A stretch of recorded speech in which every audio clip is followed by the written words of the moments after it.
한편은 여러분들을 매우 부러워하고 계시는 거 알죠?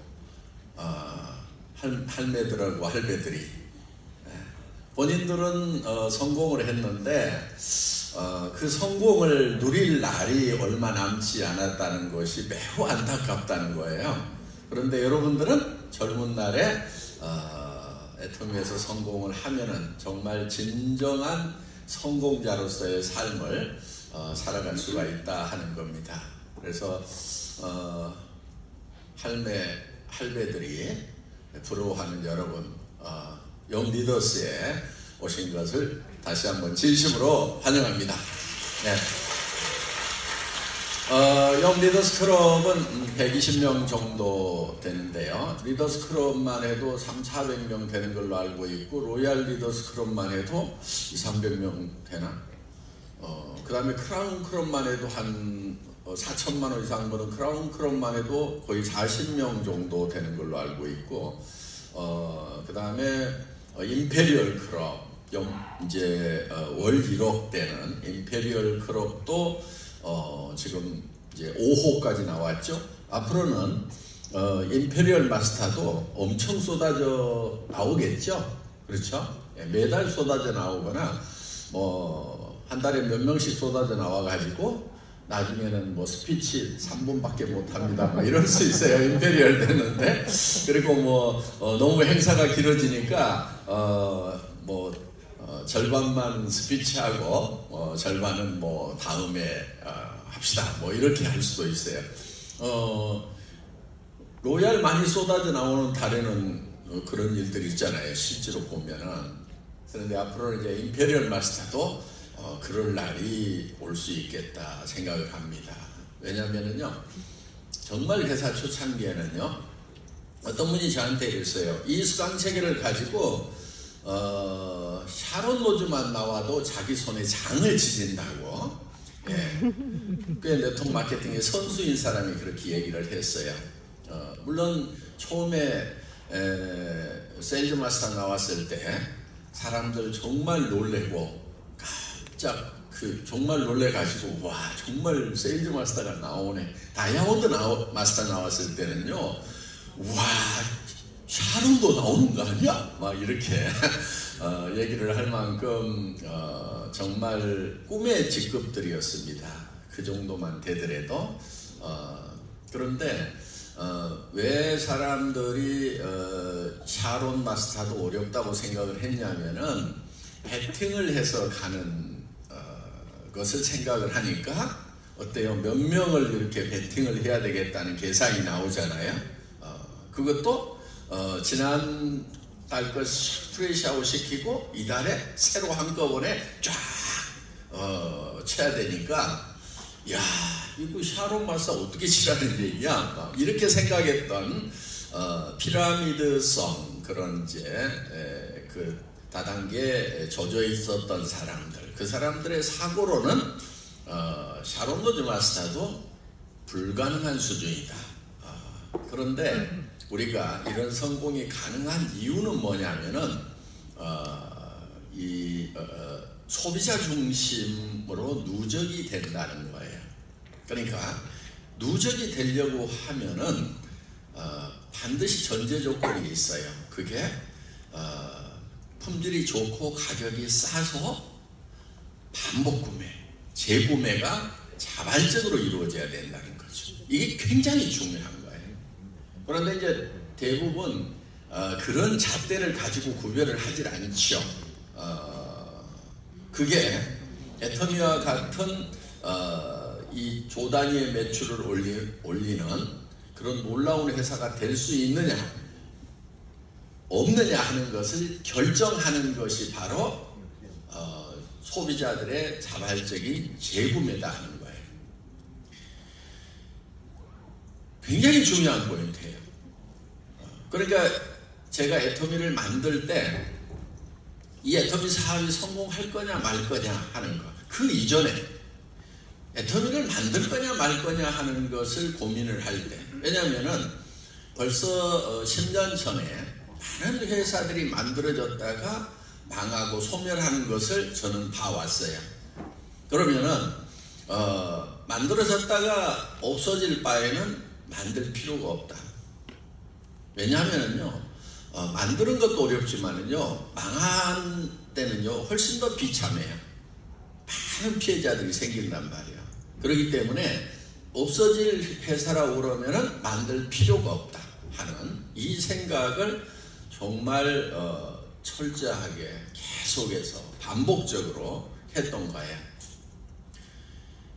그래서 지금까지 없었던 네트워크 마케팅 회사여야만 된다는 거죠. 정말 망하지 않는 회사를 만들어야 된다는 것이 절대 절명이었고, 어떻게 보면은 저를 매우 긴장시키는 부분이었어요. 그래서 절대로 망하지 않아야 되는데, 망하지 않으려고 하면은 유일한 길은 생필품이어야 돼요. 그것이 가격이 싸고 품질이 좋아서 반복 구매를 하는, 자발적인 반복 구매를 하는 소비자가 누적되지 않으면은 회사는 결국은 망한다. 그러니까 여러분들도 애터미라는 회사를 여러분들이 그런 관점에서 선택을 했는지, 그저 뭐 끌려오다 보니까 그저 끌려왔는지, 또 부모님이 먼저 시작하다 보니까 뭐 그냥 시작하게 된 건지, 뭐 동기야 여러 가지가 있을 수 있죠. 정말 제대로 판단을 해서 이 애터미 사업이라는 것은 지속 가능한 거고 미래 비전이 있는 사업이다, 이렇게 생각을 해서 선택을 했다고 그러면 매우 현명한 선택을 한 거고요. 앞으로 여러분들 이제 리더가 되는 거죠. 그러면은 여러분들이 이 회사를 계속해서 해야 될 이유를 명확히 가지고 있는 것 굉장히 중요합니다. 그렇죠? 예. 왜냐하면 어려움이 있을 때 흔들릴 수가 있거든요. 내가 바른 길을 가는 거야? 막 이럴 수 있단 말이에요. 그러니까 내가 이 회사를 해야 될 이유가 명확한 거, 매우 중요한 거예요. 그래야 힘들지가 않아요. 예. 사람들은 왜 힘드냐면요, 일 자체가 힘든 게 아니고 내가 정말 바른 길을 가고 있는가, 이런 확신이 흔들릴 때, 갈등이 일어날 때, 그때가 사실은 힘든 거거든요. 고민이라는 것을 하게 되니까. 그런데 이 선택이 올바른 거고 유일한 거고, 더 이상 고민을 할 필요가 없다고 하면은 고민하고 갈등할 이유가 없다 하는 거예요. 그러면은 그냥 쭉 가면 되는 거예요. 그렇기 때문에 힘들지 않다 하는 겁니다. 힘들어도 힘든 줄 모르고 갈 수가 있어요. 제일 힘든 거는 항상 갈등, 이건가 저건가 하는 갈등이고, 그로 인한 고민이 사실은 사람을 힘들게 하고 있다 하는 겁니다. 그렇다고 하면 여러분들이 고민하지 않고 갈등하지 않으려고 하면 현재 여러분들의 선택이 올바르다는 명확한 기준을 가지고 있어야 된다 하는 거예요. 자, 애터미는 유통이에요. 그렇죠? 유통은 좋은 물건을 싸게 파는 거예요. 그리고 소비자들은 좋고 싸니까 물건을 사는 거란 말이에요.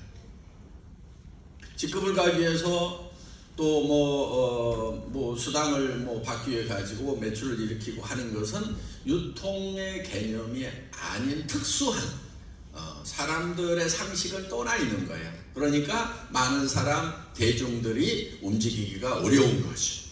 특수한 몇몇 사람들만 동조하고 움직이다가 결국은 그거는 그 특수한 일부의 사람들로 한정돼서 끝나버리는 거다 하는 거예요. 그래서 가다가 끝나고 하는 거다 하는 겁니다.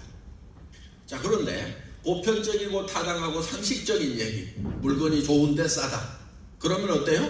누구한테나 통하죠. 그렇죠?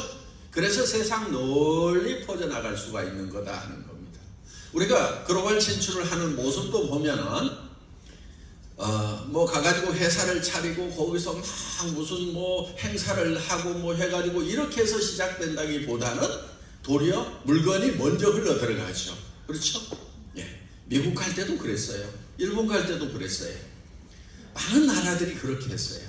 최근에 오픈한 러시아 같은 경우도 2억 정도의 물량이 계속해서 러시아 쪽으로 흘러 들어간 거예요.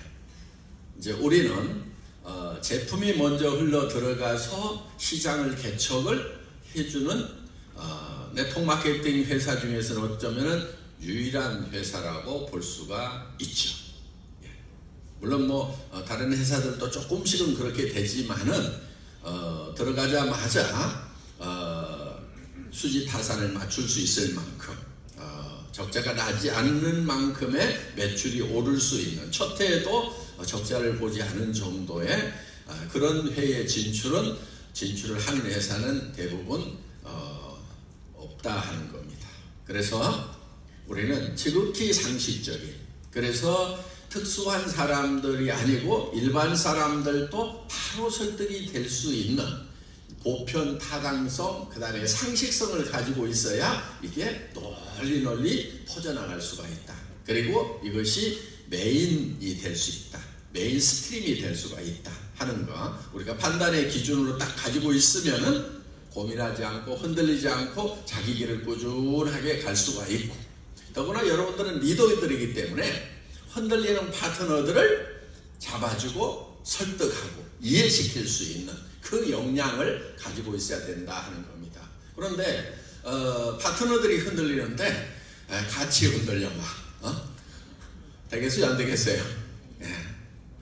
그래서 여러분들이 흔들리는 것에 중심을 잡아주려고 하면은 여러분들의 명확한 판단력에 의해서 어떤 파도가 오더라도 어떤 바람이 불더라도 내 갈 길을 딱 정해놓고 갈 수 있어야만 된다 하는 겁니다. 이제 앞으로 이 애토미가 정말 미래에도 살아남을 수 있는, 여러분들이 늙었을 때도 할배가 됐을 때도 과연 지속 가능한 그런 비즈니스인가 하는 것도 매우 중요하죠. 이 비즈니스가 60년 후에도, 어떻게 보면 100년 후에도 살아남을 수 있는, 살아남는 정도가 아니고 미래 사회를 주도해 갈 수 있는 그런 비즈니스인가 하는 것에 대한 고찰, 숙고는 반드시 필요하겠죠. 그러면은 그런 것에 대한 확신이 있다고 하면은 어떤 시대에 새로운 물길이 오더라도 여러분들은 그 파고를 잘 넘어갈 수가 있죠. 그래서 이것이 장기적으로 살아남을 수 있는 비즈니스인가 하는 것에 대한 여러분들의 확고한 신념은 반드시 필요하다 하는 겁니다. 제가 한번 망했었죠. 이제 다 아는 내용이에요. 소위 지금 비즈니스의 대세라고 하는 플랫폼 비즈니스를 1999년도에 창업을 해서 2000년도에 오픈을 했어요. 그 오픈 시점은 알리바바나 아마존이나 거의 비슷한 시점입니다. 1, 2년 차이밖에 안 나는 그 시점들이에요. 아주 그 당시로는 굉장히 획기적인 거였어요. 그런데 어려웠죠. 그리고 또 새로운 물건을 계속 사입을 해야 되고 또 새로운 시스템으로 계속 업그레이드를 해야 되고 이런 것들 때문에 이제 비용이 들어가니까 사실은 한 3년을 버티다가 결국은 이제 자금난에 빠진 거예요. 그런데 같이 시작했던 알리바바는 손정이라는 그 엔젤 천사를 만난 거죠. 그런데 저는 이제 우리 IT 쪽에서는 데스밸리를 지나야 되는 거예요. 죽음의 계곡을 이제 한 3년에서 5년을 거쳐서 이렇게 지나가야 이제 성공을 할 수가 있는데 그 데스밸리에서 데스가 돼버린 거예요. 그래서 이제 어디로 갔느냐, 월세방으로 갔고 한 3년 동안 월세방에서 처박혀서 빚쟁이들에게 시달리고 가난에 시달리고 병마에 시달리는 그런 이제 세월을 다시 보내게 된 거예요. 그러고 있는 가운데서 저는 이제 상당히 충격이 컸지만은 머릿속에서는 뭔가가 계속 돌아가고 있었어요. 그때 제가 가고자 했던 거, 아마존이나 알리바바 가고자 했던 것은 플랫폼 비즈니스였단 말이에요. 그러면은 이 플랫폼 비즈니스를 다시 시작을 한다고 하면은 이길 수 있을까요, 없을까요? 몰라요? 절대로 못 이기죠. 왜? 그들은 이미 성공을 해서 경쟁력을 갖춰버렸기 때문에 같이 시작을 했다가도 실패했는데 이제 한 5년쯤 후에 다시 시작을 하면은 따라잡을 수 있어요, 없어요? 절대로 못 따라잡는 거예요. 그러면은 어떻게 할 것인가 하는 거예요. 어떻게 해야 돼요? 이제 생각을 지금 최첨단 가장 앞서가는 것이 이 플랫폼 비즈니스인데 이 다음을 생각을 하고 앞질러서 거기에다가 깃발을 꼽아야만 승산이 있는 거예요, 그나마. 그래서 이 플랫폼 비즈니스의 문제점, 그거를 찾아내야, 그거를 보완해야 다음 세대를 준비할 수가 있는 거죠. 그래서 이 플랫폼 비즈니스 다음에는 어떤 비즈니스가 올 것인가, 현재 플랫폼의 문제점은 무엇인가 하는 것을 깊이 생각을 한 거예요. 자, 장점이 굉장히 많아요. 플랫폼 비즈니스라고 하는 것이. 이 플랫폼이라고 하는 것은 이제 다수의 서플라이어가 있죠. 그리고 이쪽에 다수의 컨슈머가 있는 거예요. 이거를 연결시키는 것이 플랫폼 역할을 하는 거죠. 자, 그런데 여기에 많은 사람들이 공급자들끼리 경쟁을 하는 거예요. 치열하게 경쟁을 하죠. 그리고 이 컨슈머들, 소비자들은 뭐를 하냐면은 선택을 하는 거예요. 선택. 어느 놈이 더 싸고 어느 놈이 더 좋은가 하는 것을 끊임없이 선택하는 일을 하고, 이 공급자들은 다른 사람보다 더 싸게 공급하겠다고 하는 치열한 경쟁을 한다 하는 겁니다. 요게 이제 이 플랫폼에서 일어나는 일인데, 무한 경쟁과 무한 선택의 기회가 있었기 때문에 가격을 낮추는 데는 성공적인 거였어요. 어떻게 보면 유통이라는 이 산업을 한 단계 더 끌어올리는, 진일보시키는 그런 효과가 있었던 것은 사실입니다. 그런데 제가 요 다음에 이제 이 다음을 준비를 하려고 하면 여기에 문제점을 찾아내서 그거를 보완해야 되겠죠. 그렇죠? 예. 그럼 이 플랫폼 비즈니스의 문제점들이 무엇인가 하는 거예요. 자, 다수의 경쟁자가 무한으로 경쟁을 하다 보니까 경쟁에 의해서 낮아지는 것은 있는데 문제가 하나 있어요. 여러 공급자다 보니까 소량 생산을 하게 되더라 하는 거예요. 그러면 대량 생산하는 거하고 소량 생산하는 거하고 어느 게 원가가 싸게 맥히죠? 대량 생산이 당연히 싸죠.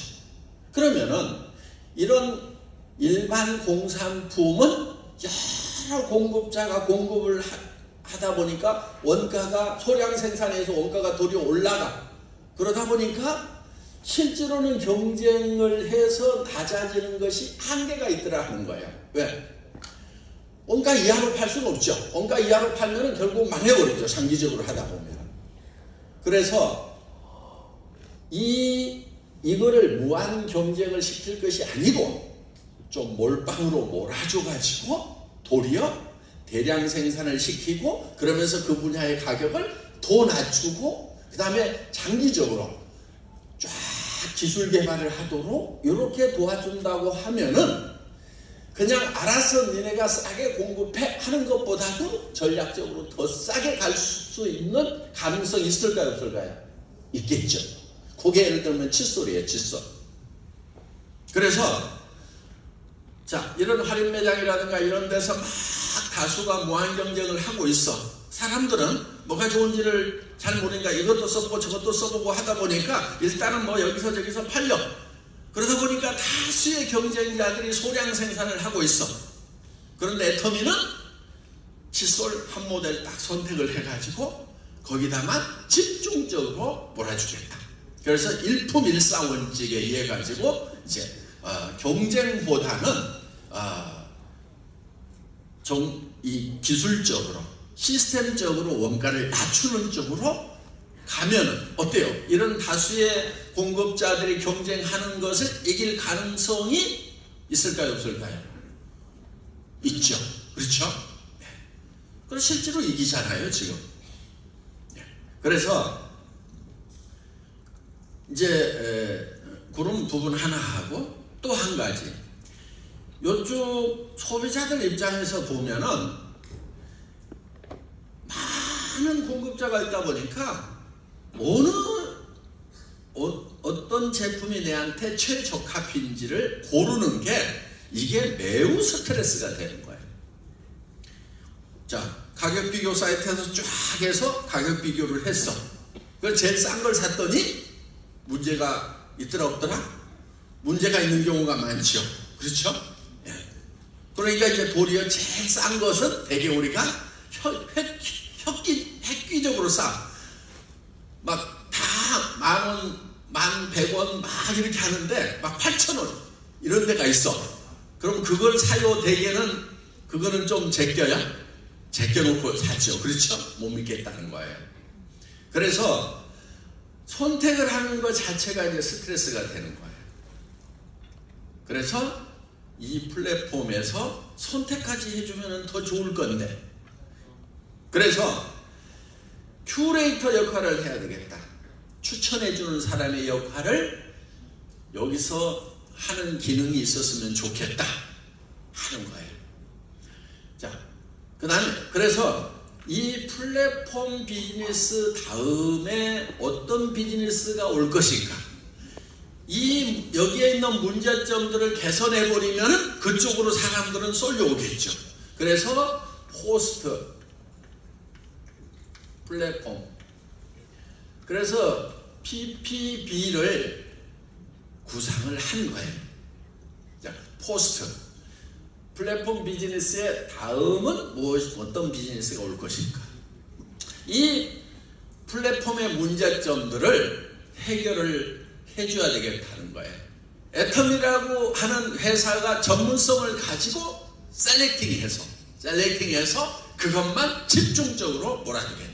그러면은 대량 생산이 되는 거예요. 대량 생산이 돼서 원가가 다운이 되고, 그리고 소비자는 고민할 수 있는 선택 고민을 하지 않아도 되도록 만든 거예요. 그래서 믿고 쓰는 애터미, 이게 된 거예요. 자, 이렇게만 하더라도 어때요? 소비자들은 여기보다도 더 싸고 더 좋은 것을 골랐으니까 더 좋은 것을 확실하게 추천해주고 선택의 고민을 하지 않아도 되는,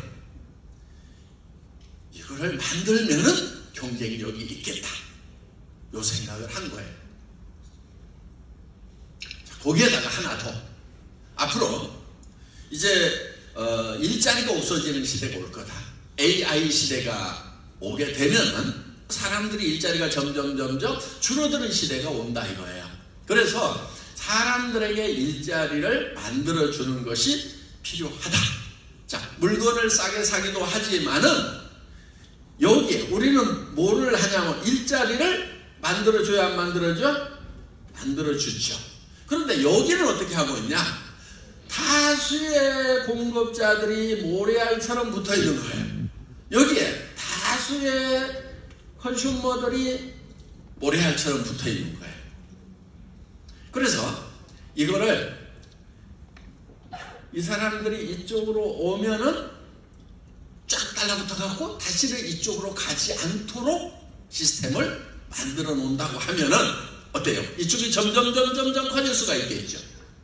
그래서 여기에 오면은 붙어서 안 떨어지는 자력이 있는 마그네틱 보드 시스템을 만들어야 되겠다. 마그네틱 보드 시스템을 만들어 놓으면은 한 번 일이 오면은 다시는 이제 저쪽으로 가지 않도록 그렇게 하려고 하면은 일자리가 없는 시대에 뭐를 만들어주면 되겠어요? 소득 원천, 일자리를 만들어주면은 다시 이쪽으로 가요, 안 가요? 안 가죠. 그래서 이게 이 허브 비즈니스 시스템이 완성이 되려고 하면 포스트 플랫폼 비즈니스, 플랫폼 비즈니스의 다음 비즈니스 모델이 되려고 하면은 반드시 두 가지 요건이 있어야 되는 거예요. 자, 하나는 뭐냐? 하나는 여기보다도 플랫폼보다도 훨씬 더 좋은 물건을 더 싸게 파는. 그래서 absolute quality, absolute price가 갖춰지면 기본적으로 소비자들은 몰려요, 안 몰려요? 몰리죠. 자, 몰려온 다음에 다시는 이제 돌아가지 못하도록 만들려고 하면은 자력으로 잡아야 된다 이거예요. 뭘로 잡아놓냐면은 왜? 여기도 가끔 더 싸고 더 좋은 곳이 툭툭 나올 수도 있겠죠. 나올 수도 있어요. 그렇더라도 못 돌아가도록 만들려고 하면은 일자리를 만들어줘야 된다. 일자리를 만들려고 하면은 그러면은 어떻게 할 것인가? 그래서 여기에 이제 광고비 대신에 우리가 수당이라는 걸 지급을 해준다고 하면은 여기에 붙어서 다시는 돌아갈 수가 없게 된다. 싸고 좋은 거를 팔겠다고 하는 회사들은 지금까지 있었고 앞으로도 있을 거예요. 그런데 거기에 돈 벌 기회를 주는 회사는 있어요, 없어요? 없어요. 중요한 것은 이 두 가지를 융복합시켰다는 거예요. 요게 애터미가 지금 플랫폼 비즈니스의 다음 비즈니스가 될 수가 있다 하는 겁니다. 요게 머릿속에 딱 정리가 돼야 돼요. 자, 이런 이제 모델을 만드는 사람들이 다음에도 나올 수가 있겠죠. 그렇죠? 그런데 중요한 것은 선점이에요. 선점이 중요하다는 얘기 들었죠. 지금은 이런 얘기들을 하면은 지금 시작하는 사람들은 있을 수 있어요. 그런데 우리는 언제 시작했냐면 벌써 10년 전에 이 개념을 가지고 시작을 했단 말이에요. 그들은 최소한 10년은 우리보다 뒤진 거예요. 자, 그럼 애터미는 벌써 10년 전에 이런 한참 플랫폼 가지고 난리들을 칠 때, 그때 우리는 밑에서 준비를 해가지고 이제 1조를 넘어서는 기업이 됐고 500만 회원을 확보하게 된 거예요. 그러면은 우리가 예를 들어서 2년 3년 만에 인원이 배가가 된다고 하면, 그러면서 거기서 생기는 마인 파워, 이제는 애터미에 납품만 하면은 중소기업이, 소기업이 무조건 대기업으로 커버릴 수 있다. 전 세계 시장을 확보해버릴 수 있다고 하면은, 자, 공급자들이 어디로 갈 것 같아요? 그 10,000명, 20,000명, 50,000명 모인 데다가 납품한다고 그랬어요. 수천에서 억 가는 회사에다 납품한다고 그랬어요. 좋은 것은 전부 다 우리한테로 쫙 몰리게 돼 있단 말이에요. 쫙쫙 빨아들여 버리는 거예요. 그러면 이제 우리는 더 좋은 물건을 더 싸게 파니까 점점점 토네이도처럼 막 쫙 끌어올리는 거예요. 이게 가능하다. 그 토네이도가 일어나는 그 시점에 여러분들이 지금, 젊은 피 여러분들이 지금 왔다는 거예요. 네. 앞으로 이제 IT를 했던 사람들이 막 세계적인 부자가 되고 하듯이 이 포스트 플랫폼 비즈니스를 하는 사람들이 이제 세상 사람들이 부러워하는 그런 사람들이 될 거다 하는 거예요. 놀라운 일들이 벌어진다 하는 거예요. 가장 높은 직군보다도 어떻게 보면 10배 가까이 더 받는 아주 스페셜한 그런 직군에 여러분들이 들어간다 하는 겁니다. 자, 저는 여러분들에게 한 가지 좀 부탁하고 싶은 게 있어요. 뭐를 부탁하냐면요, 사람이 가난에 처했을 때도 흔들리지 않는 것이 필요해요. 극한 가난 속에서도 사람으로서의 좋은 성품을 유지할 수 있는 것 매우 중요합니다. 그런데요, 또 한 가지, 부자가 되고 경제적인 여유가 있을 때도 좋은 사람으로서 성품을 유지할 수 있는 것 매우 중요하거든요. 요즘 제가 상당히 좀 불쌍하게 보는 아이들이 있어요. 재벌 3세들 마약하고 끌려가고 하는 그런 모습들을 보면서 그들의 가치관에 문제가 있었던 거예요. 그 집안에서 아이들의 가치관을 좀 교육을 했더라면 좋았겠다 하는 그런 생각을 하는 거예요. 돈이 전부이다 보면요, 돈이라는 목표가 충분히 달성되고 나면요, 그 이상의 목표가 없을 때 사람들은 불행해지는 거예요. 그 경제적인 것만 가지고는요 매우 허망할 수가 있어요. 그리고 돈이 주는 만족 이런 것은요 지극히 제한적이라는 것을 좀 미리 알 필요가 있어요. 돈이 주는 만족 이런 것이요 지극히 제한적이에요. 여러분들 좋은 차 타는 거 언제가 제일 좋은지 아세요? 예? 사는 날, 사기 전날. 그렇죠, 맞아요. 사는 날보다 더 좋은 게요 사기 전날, 내 차 나온다 이런 날 있잖아요. 근데 사실은 좀 타고 다니다 보면은 아무것도 아니에요. 뭐 좋은 차는 뭐 승차감보다는 하차감으로 탄다고 그러는데, 쫙 내렸을 때 쫙 시선 끄는 거 이거 이제 하차감인데, 근데 사실은 그게요 사람들이 별 관심이 없어요. 그런 거를 다 봐도요 처음에만 사기 전까지가 좋지 사고 나면은 아무런 감흥이 없어져요. 좋은 집에 사는 것도 마찬가지예요. 그러니까 사람들은 끊임없이 뭔가를 추구를 하게 돼 있다는 거예요. 그런데 그런 물질적인 것이 내 속을 채워줄 수가 없어요. 성경에 보면은 모든 강물은 바다로 흐르되 바다를 채우지 못하며 하는 말씀이 있어요. 그게 사람의 마음속이 바다와 같아서요 모든 것을 다 집어넣어도 채워지지가 않는 거예요. 그 물질적인 풍요가 정신세계까지 다 만족을 줄 수는 없다는 거예요. 도리어 우리가 가진 것을 주변 사람과 나눌 때 우리는 마음이 채워지는 것을 느낍니다. 그러면 여러분들이 부자가 됐을 때 정말 충족감이 있는 채워지는 그런 부자가 될 수가 있어요. 여러분들이 받은 것을 나누어 줄 수 있는 사람, 그때 진짜 부자거든요. 미국 같은 경우는요 기부를 할 줄 모르면요 아무리 돈이 많아도 부자로 쳐주질 않아요. 너는 네 것도 아직 못 채워서 넘치지가 않는구나, 너는 아직도 가난뱅이구나, 이렇게 치는 거예요. 그런데 좁게 가졌더라도 나눠줄 줄 아는 사람은 너는 이미 가득 채워진 부자구나, 그래서 넘쳐서 베풀 줄을 아는구나, 너는 존경받아 마땅하다, 이렇게 생각을 한다 하는 겁니다. 어떻게 보면은 아직 부자도 안 됐는데 저 회장이 좀 부자나 되고 난 다음에 저런 얘기 하든지 말든지 하지, 이렇게 생각을 할 수도 있지만은 저는 여러분들이 이미 예약된 부자로 보이는 거예요.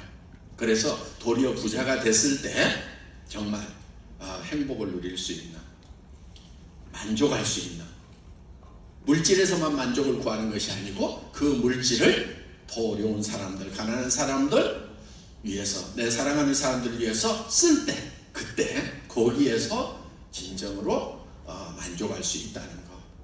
오늘 와서 반가웠고요. 오늘 하루 동안 교육 잘 받고 본사 건물 잘 구경하고 점심 저녁 맛있게 먹고 가시기 바랍니다. 예, 반갑습니다.